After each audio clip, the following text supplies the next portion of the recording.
Hi friends, welcome back to my channel. ఈరోజు మీకు ఈ సీరియల్లో ఏం జరిగిందో తెలుసుకోవాలి అనుకుంటున్నారా? అయితే వెంటనే మనం సీరియల్లోకి వెళ్ళిపోదాం. ఇక అపర్ణ అయితే సుభాష్ మీద చాలా కట్టలు తెంచుకున్నంత కోపంతో ఉంటుంది. ఒక విధంగా సుభాష్ పక్కన తనకి కూర్చొని పూజ చేయడానికి కూడా అస్సలు ఇష్టపడదు. ఇక కావ్యరాజులిద్దరినీ కూడా పీటల మీద కూర్చోపెట్టి పూజ అయితే జరిపిస్తుంది. ఇంకా పూజ మొత్తం పూర్తయిన తర్వాత అపర్ణ చాలా కోపంగా ఒక సోఫాలో కూర్చుని ఉండగా అపర్ణ దగ్గరికి సుభాష్ వెళ్ళడానికి ప్రయత్నిస్తాడు. కానీ అపర్ణ కోపాన్ని చూసి సుభాష్ భయపడుతూ అక్కడి నుంచి పక్కకు వెళ్ళిపోతాడు.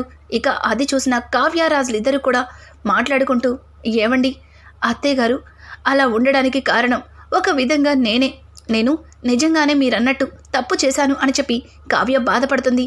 కావ్య బాధని చూసిన రాజ్, లేదు నువ్వేమీ తప్పు చేయలేదు, నిజాన్ని బయట పెట్టాలని చూసావు, కానీ అనుకోకుండా మమ్మీకి ఈ ప్రమాదం జరిగింది. మమ్మీకి అలా జరిగిందన్న కోపంలో నిన్ను ఏవేవో మాటలన్నాను, నన్ను క్షమించు అని చెప్పి ఇక రాజ్ అయితే కావ్యకి క్షమాపణ చెప్తాడు. సరేనండి, ముందు మావయ్య గారిని అత్తయ్య గారిని కలపాలి. మనం ఇలాగే వాళ్ళని వదిలేస్తే వాళ్ళిద్దరి మధ్యలో దూరం మరింత పెద్దదవుతుంది అని చెప్పి ఇక కావ్య రాజ్తో మాట్లాడడంతో, రాజ్ ఇప్పుడు నన్నేం చేయమంటావు? మమ్మీ నేనేం చెప్పినా సరే వినే పొజిషన్లో లేదు, మమ్మీకి ఎలా చెప్పాలో కూడా నాకు తెలియటం లేదు అని చెప్పి ఇక రాజ్ మాట్లాడుతుంటే, రాజ్ మాటలకి కావ్య, చూడండి ముందు మనం మావయ్య గారితో మాట్లాడదాం పదండి అని చెప్పి ఇక కావ్యరాజులిద్దరూ కూడా పైన టెర్రస్ పైన ఉన్న అలా మావయ్య గారి దగ్గరికి వెళ్తారు. మావయ్య గారు మీరేంటి ఇక్కడున్నారు, ఇంకా నిద్రపోలేదా అని అడగడంతో, దానికి సుభాష్, ఎలా నిద్ర పొమ్మంటావమ్మా, అసలు అపర్ణకి నా మొహం చూపించాలంటేనే భయంగా ఉంది, అసలు అపర్ణ నన్ను చూడ్డానికి కూడా ఇష్టపడటం లేదు, అట్లాంటిది ఆ గదిలో ఎలా అడుగు పెడతాను అని చెప్పి సుభాష్ ఇక కావ్యతో అంటుంటాడు. ఆ మాటలకి రాజ్, డాడీ ఎప్పుడు కూడా నువ్విలా భయపడుతుంటే ఎప్పటికీ మమ్మీకి నిజం చెప్పలేవు, మమ్మీకి ఎదురుపడు, అలాగే మమ్మీతో మాట్లాడడానికి ప్రయత్నించు అని చెప్పి ఇక రాజ్ మాట్లాడుతుంటే, రాజ్ మాటలకి, ఏం మాట్లాడుతున్నావురా, అపర్ణతో మాట్లాడడానికి ప్రయత్నించాలా, అసలు అపర్ణ నాతో మాట్లాడడం కాదు కదా, నా నీడని తాకడానికి కూడా ఇష్టపడట్లేదు, ఇప్పుడు తన ముందు వెళ్ళి నేను నుంచుంటే తను మళ్ళీ తనకేదైనా జరగరాంది జరిగితే అది చూస్తూ నేను తట్టుకోలేను అని చెప్పి ఇక సుభాష్ రాజ్తో చెప్తుంటాడు.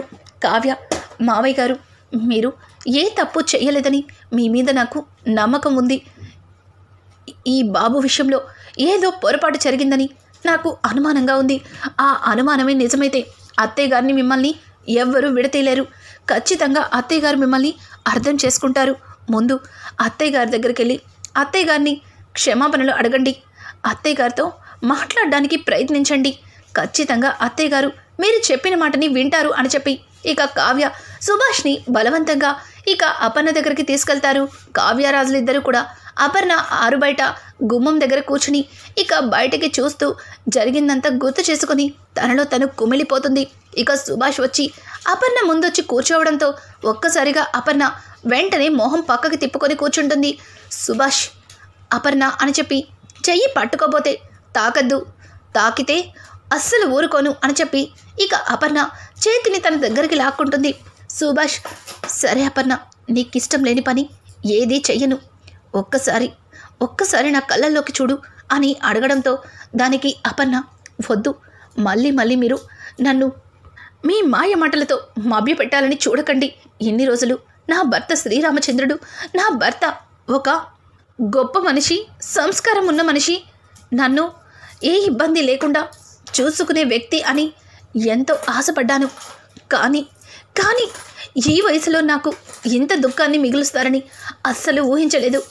కొడుకుకి పెళ్లి చేసి వాళ్ళ పిల్లల్ని ఎత్తుకోవాల్సిన వయసులో మీరిప్పుడు ఒక బిడ్డకి, ఛీ, అసలు నా నోటితో నేను చెప్పటానికి కూడా నచ్చటం లేదు, వద్దండి, వద్దు, దయచేసి మీరు ఇక్కడి నుంచి వెళ్ళిపోతే చాలా బాగుంటుంది అని చెప్పి ఇక అపర్ణ అంటుంటే, ఆ మాటలకి సుభాష్, అపర్ణ నేను తప్పు చేశాను, కానీ ఆ తప్పుని నేను నిజంగా చేశానో లేదో కూడా నాకే తెలీదు, నా ప్రమేయం లేకుండానే అన్నీ జరిగిపోయాయి, తరువాత ఆ మాయ బిడ్డని తీసుకొచ్చి నా బిడ్డ అని చెప్పేసరికి ఏం చేయాలో తెలియక ఈ నిజం బయటికి పొక్కితే నువ్వు ఏమైపోతావో అన్న భయంతో ఈ నిజాన్ని దాచిపెట్టాను. ఇదంతా నీ కోసమే అపర్ణ. నీ మీద నేను పెంచుకున్న ప్రేమ వల్లే అపర్ణ. నా మాట నమ్ము, నన్ను అర్థం చేసుకో అని చెప్పి ఇక సుభాష్ అపర్ణ కాళ్ళ దగ్గర కూర్చుని, అపర్ణ ఒక్కసారి నన్ను చూడు అపర్ణ, నువ్వలా ఉంటే నేను తట్టుకోలేను అపర్ణ, నీ కాళ్ళు పట్టుకుంటాను అని చెప్పి సుభాషిక అపర్ణ కాళ్ళు పట్టుకోబోతుంటే అపర్ణ కాళ్ళు పక్కకి తిప్పి, ఏవండి మీరు మీరు తప్పు చేశారని ఎవ్వరు చెప్పినా నమ్మేదాన్ని కాదు. ఆఖరికి నా కన్న కొడుకు చెప్పినా సరే, కానీ మీ నోటితో మీరే తప్పు చేశాను, ఆ బిడ్డ నా బిడ్డ అని చెప్పి అందరిలో చెప్పారు. నా గుండెని ముక్కలు చేశారు. నాకు తీరని అన్యాయమే చేశారు అని చెప్పి అపర్ణ మాట్లాడుతుంటే ఒక్కసారిగా కావ్య రాజులిద్దరూ కూడా అక్కడికి వస్తారు. అత్తయ్య, ఒకప్పుడు మీ అబ్బాయి కూడా అలాగే ఒక బిడ్డని తీసుకొచ్చి కోటి ఆశలతో ఎదురు చూస్తున్నా నా గుండెని ముక్కలు చేశారు. నా ఆశలు అడి ఆశలు చేశారు. పెళ్ళయి సంవత్సరం అయ్యింది. ఆయనతో కొత్త జీవితాన్ని మొదలు పెట్టాలి అనుకున్నాను.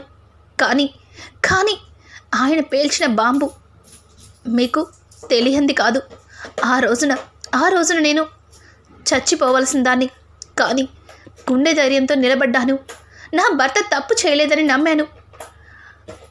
ఒక సంవత్సరంలోనే మీ అబ్బాయి మీద నేను అంత నమ్మకాన్ని పెంచుకున్నాను.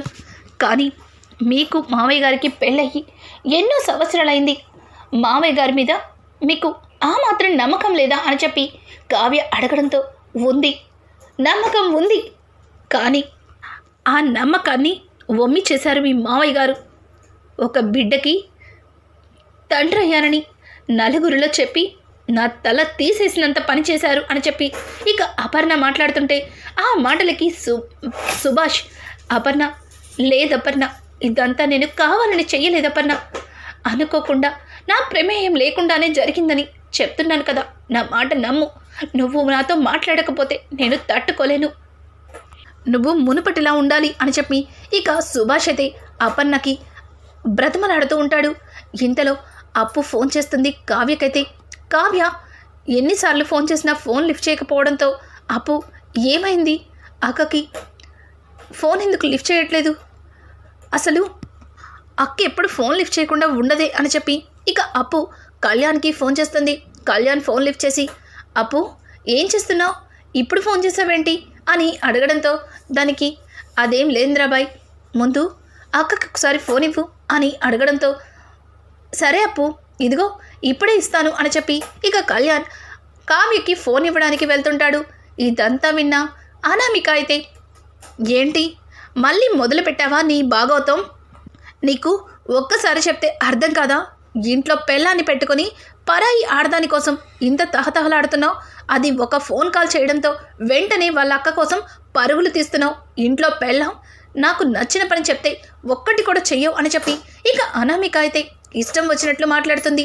అలాగే కళ్యాణ్ చేతిలో ఫోన్ లాక్కొని అప్పుని చెడమడా తిడుతుంది. అప్పుకి చాలా కోపం వస్తుంది. ఏయ్, అసలు ఏంటే నీ ఇష్టం వచ్చినట్టు రెచ్చిపోతున్నావు, అసలు భర్తని ప్రేమించే ఏ ఆడది కూడా ఈ రకంగా మాట్లాడదు. మా అక్క బావ తప్పు చేశాడని బావ నోటితో చెప్పినా సరే అక్క నమ్మలేదు, ధైర్యంగా నిలబడింది. కానీ దేవుళ్ళంటి కళ్యాణ్ని పట్టుకొని నోటికి వచ్చినట్టు మాట్లాడి నీ జీవితాన్ని నువ్వే నాశనం చేసుకోకు. కళ్యాణ్ ప్రేమని అర్థం చేసుకో. ఆ ప్రేమని ఎలా పొందాలో దాని గురించి ఆలోచించు. ఇలా వేరే వాళ్ళ గురించి ఆలోచించి నీ కాపురాన్ని ఇంకాస్త ముక్కలు చేసుకోవద్దు. నోరు మూసుకొని కళ్యాణ్కి ఫోన్ ఇవ్వు అని చెప్పి ఇక అప్పు అనామికకి చీవాట్లు పెడుతుంది. అనామిక చేతిలోంచి కళ్యాణ్ ఫోన్ లాక్కొని ఇక కావ్య దగ్గరికి వెళ్తాడు. ఇక కావ్య రాజులిద్దరూ పైకి వెళ్తుండగా కావ్య చేతికి ఫోన్ ఇచ్చి, వదిన అప్పు ఫోన్ చేసింది, మీ ఫోన్ ఎన్నిసార్లు చేసినా లిఫ్ట్ చేయటం లేదంట అని అడగడంతో ఇక వెంటనే కావ్య ఫోన్ మాట్లాడుతూ, చెప్పవే అప్పు అని అడగడంతో, అక్క నీకో విషయం చెప్పాలి, ఈ మాయ కళ్ళు తెరిచిందే, నువ్వు ఒక్కసారి వస్తే బాగుంటుందేమో అని అనడంతో ఒక్కసారిగా కావ్య, ఏంటి మాయ కళ్ళు తెరిచిందా, ఈ టైంలో వస్తే అని అంటుంటే పక్క నుంచి రాజ్, ఏంటి మాయ దొరికిందా, మాయ కళ్ళు తెరిచిందేంటి, ఏమైంది అని అడగడంతో అదంతా పెద్ద కథ, మీకు తర్వాత చెప్తాను అని చెప్పి ఇక కావ్య ఫోన్ కట్ చేసి రాజ్కి అలాగే కళ్యాణ్కి జరిగింది చెప్పడంతో రాజ్ ఒక్కసారిగా షాక్ అయిపోతాడు. నీకు చెప్పాను కదా ఇలాంటి ప్రయత్నాలు ఏమీ చెయ్యొద్దని, మళ్ళీ ఎందుకు ఇలా చేస్తున్నావు అని అడగడంతో వెంటనే పక్క నుంచి కళ్యాణ్, అన్నయ్య వదిన ఏం చేసినా సరే దానిలో ఖచ్చితంగా ఏదో ఒక విషయం ఉంటుంది, ఇందులో కూడా పెద్దమ్మ పెదనాలని కలిపే మార్గం ఏమైనా దొరుకుతుందేమో, ఎందుకు అనవసరంగా వదిన మీద సీరియస్ అయిపోతావు అని చెప్పి ఇక కళ్యాణ్ రాజ్కి నచ్చ చెప్తాడు. ఇక ముగ్గురు కలిసి హాస్పిటల్కి అయితే బయలుదేరతారు. కావ్య లోపలికి వెళ్ళేసరికి అక్కడ మాయ కనిపించదు. అలాగే అప్పు హాస్పిటల్ అంతా వెతుకుతూ బయటికి వస్తుంది. బయటికి వచ్చిన అప్పుని చూసి కావ్య, ఏంటి నువ్విక్కడున్నావు, మాయ కళ్ళు తెరిచిందని చెప్పావు కదా అని అడగడంతో, అవునక్క మాయ కళ్ళు తెరిచింది, కానీ మాయ లోపల లేదు, మాయ ఏమైందో కూడా అర్థం కావట్లేదు అని అనడంతో ఇక చుట్టుపక్కల మొత్తం వెతుకుతారు. తర్వాత కళ్యాణ్ సీసీ ఫుటేజ్ని చెక్ చేస్తే ఆ మాయ ఎక్కడికి వెళ్ళిందో తెలుస్తుంది కదా అని చెప్పడంతో వెంటనే హాస్పిటల్ సీసీ ఫుటేజ్ని చెక్ చేయడంతో కొంతమంది రౌడీలు మాయని ఎత్తుకుపోతారు. ఇక మాయని ఎత్తుకెళ్ళిన రౌడీల్ని చూసి అప్పు, అక్క వీళ్ళు నాకు తెలిసే, వీళ్ళు ఎక్కడుంటారో నాకు బాగా తెలుసు, రండి అక్కడికి వెళ్దాం అని చెప్పి ఇక కళ్యాణ్ అలాగే అప్పు, కావ్య, రాజ్ అందరూ కలిసి ఆ మాయని ఎత్తుకెళ్ళిన దొంగల దగ్గరకైతే వెళ్తారు. ఇక అక్కడికి వెళ్ళి దొంగ చాటుగా అసలు లోపల ఏం జరుగుతుందో చూడటానికి వెనుక ఉన్న విండోలో నుంచి చూడటంతో అప్పుడే ఒక అతిపెద్ద నిజమే బయటపడుతుంది. అక్కడ ఎవరో కాదు, అనామిక వాళ్ళ నాన్న కనిపిస్తాడు. అనామిక వాళ్ళ నాన్నని చూసి, ఇదేంటి సుబ్రహ్మణ్యం గారు ఇక్కడ ఉన్నారు, అనామిక వాళ్ళ నాన్న అని అనడంతో ఇక కళ్యాణ్ అలాగే కావ్య ఇద్దరు షాక్ అయిపోతారు. ఏం మాట్లాడుతున్నావన్నయ్య, సుబ్బు గారు ఇక్కడున్నారా ఏది అని చెప్పి తొంగి చూసేసరికి నిజంగానే అనామిక వాళ్ళ నాన్న. అదేంటి అనామిక నాన్న ఇక్కడున్నాడు, అసలు మాయకి అనామిక నాన్నకి ఏంటి సంబంధం అని చెప్పి ఇక ముగ్గురు కూడా అలాగే చూస్తుంటారు. ఇంకా మాయ కుర్చీలో తాళ్లతో కట్టేసి ఉంటుంది. సుబ్బు ఇక అనామిక వాళ్ళ నాన్న మాయ దగ్గరికి వెళ్ళి, ఏయ్ మాయ, అసలు నిన్ను ఎవ్వరికీ కనిపించకుండా దూరంగా వెళ్ళిపోమని చెప్పాను కదా, మళ్ళీ ఎందుకు వచ్చావు అని అడగడంతో, మీరు నన్ను వెళ్ళిపోమ్మంటారు కానీ నాకు ఏ అవసరాలు ఉండవా, ఇంతవరకు మీరు చెప్పిందంతా చేశాను, ఆఖరికి నా ప్రాణాలు పోయేదాకా తెచ్చుకున్నాను, కానీ ఇప్పుడు కూడా నువ్వు నన్ను ఇలా తాళ్లతో కట్టేసి హింస పెడుతున్నావు, నిజంగా నేను వాళ్ళకి నిజం చెప్పేస్తాను అని చెప్పి మాయ ఇక అనామిక తండ్రితో మాట్లాడుతుంది.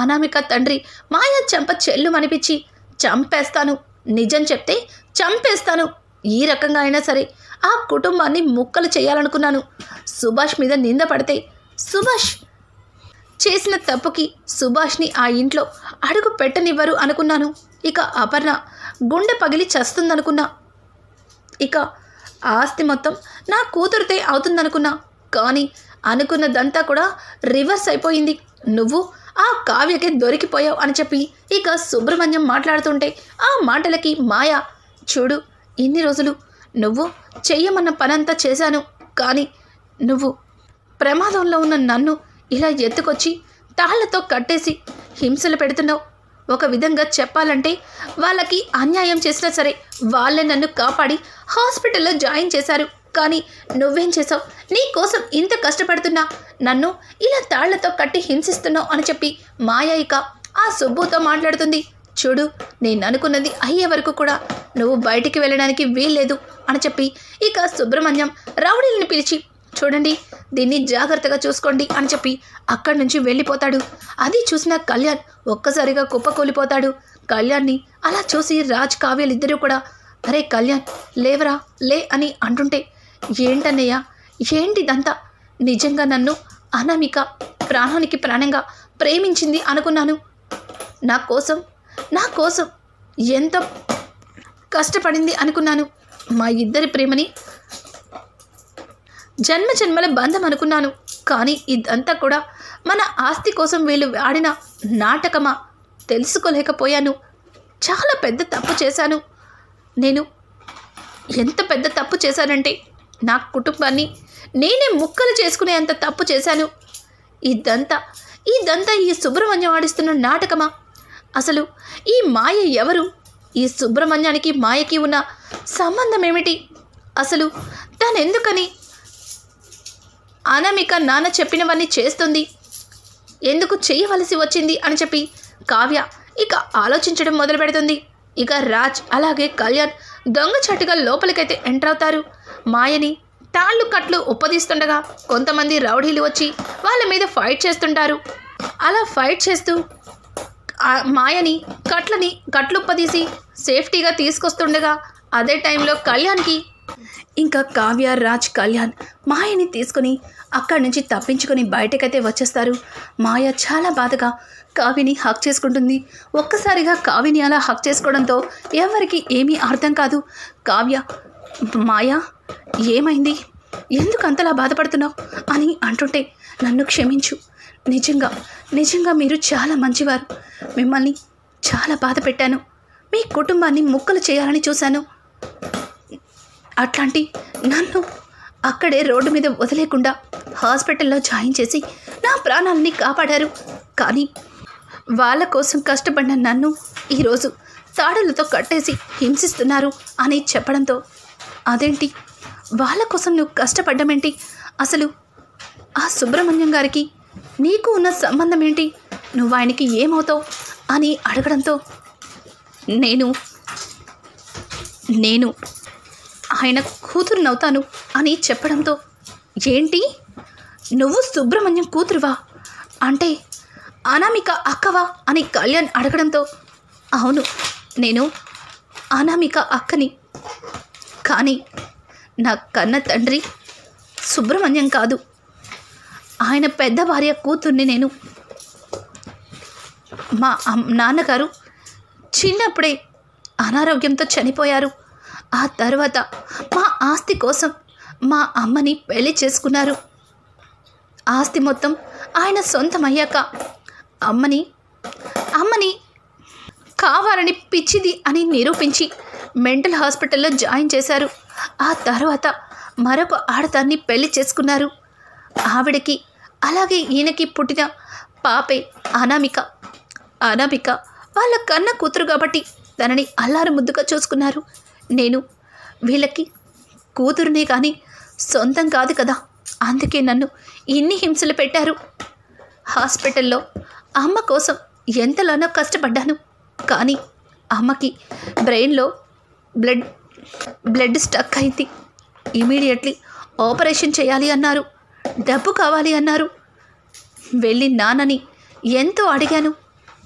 ఆస్తి మొత్తం తీసుకున్నావు కదా, కేవలం 5 లక్షలుంటే అమ్మ బ్రతుకుతుంది అని ఎంతగానో అడిగినా వీళ్ళు నన్ను ఒక బొమ్మలాగా ఆడుకున్నారు. కానీ ₹1 కూడా ఇవ్వలేదు. వీళ్ళ మూలన నా తల్లి నాకు దూరమైంది. నా తల్లిని కోల్పోవలసి వచ్చింది అని అంటుంటే, ఇదంతా కాదు, అసలు మా మావయ్య గారితో నీకున్న సంబంధం ఏమిటి? నిజంగానే ఆ బిడ్డకి తండ్రి మా మావయ్య గారేనా? అసలు నీకు మా మావయ్య గారికి మధ్యలో ఏం జరిగింది అని అడగడంతో, అమ్మని కోల్పోయాను, ఇక ఇక్కడ ఉండకూడదని దూరంగా ఊటీలో వెళ్ళి అక్కడ వీళ్ళ కంపెనీలో జాయిన్ అయ్యాను. కంపెనీలో వర్క్ చేస్తూ చలాకీగా ఉండేదాన్ని. అలాగే నా చలాకీతనానికి సుభాష్ సార్ నన్ను చాలా బాగా మెచ్చుకునేవారు. అలా సుభాష్ సార్కి చాలా దగ్గరయ్యాను. సార్ ఎప్పుడు నన్ను తప్పుగా చూడలేదు. తన కన్న కూతురులాగానే చూశారు. కానీ అనుకోని టైంలో అనామిక మీ ఇంటి కోడలైందని తెలుసుకున్నాను.